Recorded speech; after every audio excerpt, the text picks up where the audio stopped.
Report with James Dorsey on Sabahul Muslim.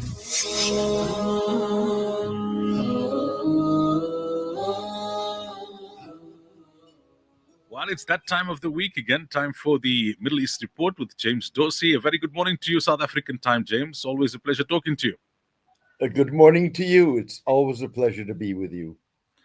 Now, as the Gaza ceasefire talks flail, if not for the umpteenth time, a series of vignettes tell the story of Israel's increasingly shrinking support base in the US and Europe.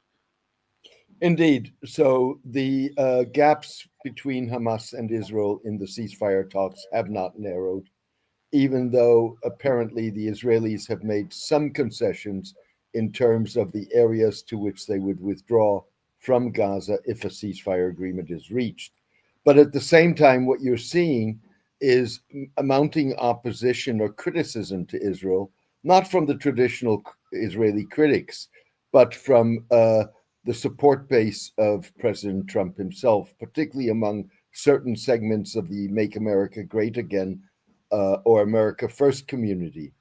So last week you had a conference of Turning Point USA, which is the largest conservative student and youth movement in the United States. And prominent speakers, including Tucker Carlson, were critical of Israel. Tucker Carlson, who's a very influential conservative commentator in the United States, basically asserted that Jeffrey Epstein, the convicted late sex trafficker, that he was an Israeli agent. It's an assertion. There's no evidence for that as such, but nonetheless, that is a explosive claim to make, certainly in within Trump's support base, many of which are Christian nationalists and Christian Zionists who are supportive of Israel. By the same token, you had a very prominent conservative critic, a conservative comedian, at the same conference saying that conservatives who are pro-life, who oppose abortion, don't have a ground to stand on if they do not oppose what's happening in Gaza.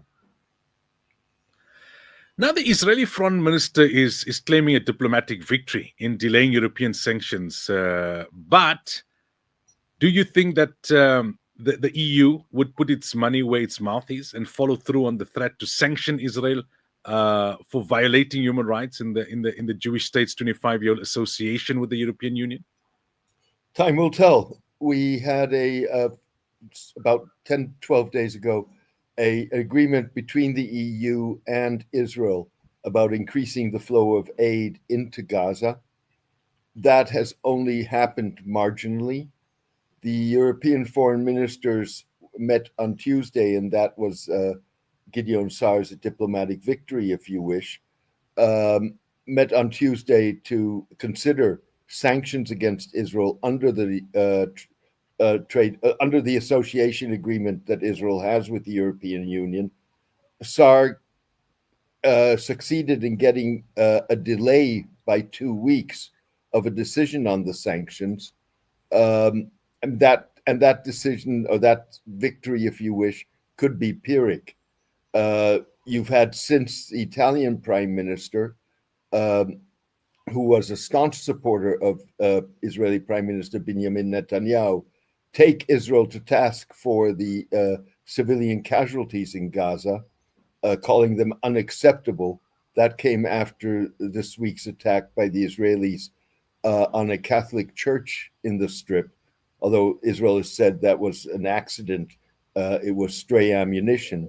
Perhaps more importantly, you had the 5 EU states, including the UK, call this week's United Nations Security Council meeting on the situation and the humanitarian crisis in Gaza. So the chances are, and you had the at that UN Security Council meeting, the UN coordinator for humanitarian aid essentially say that what Israel was letting into Gaza was a drop in the water. So I think the pressure is mounting, and it's going to become increasingly difficult for the Europeans not to take action. Now, Israel may feel that a potential UAE and US engineered Mauritanian recognition of Israel, despite the ongoing Gaza war, could make Europe more hesitant to act against Israel. Indeed. So you've had secret talks between the Mauritanians and Israeli officials, engineered by the United Arab Emirates and by the United States, with focused on the possibility of Mauritania, which once had relations with Israel, broke them off because of past Israeli policies towards the Palestinians, of renewing those relations. And that would be important to Israel and to the United States, because what it would signal is that there is a possibility for increased relations, Israeli relations, with Arab and Muslim states, despite the war in Gaza. Now, what may delay those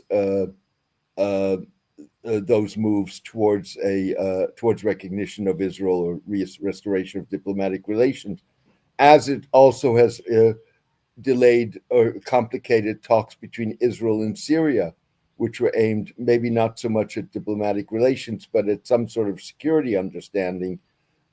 All of that may have been complicated, torpedoed, we'll have to see, by the Israeli strikes in Syria this week against the defense ministry in close to the presidential palace and so on.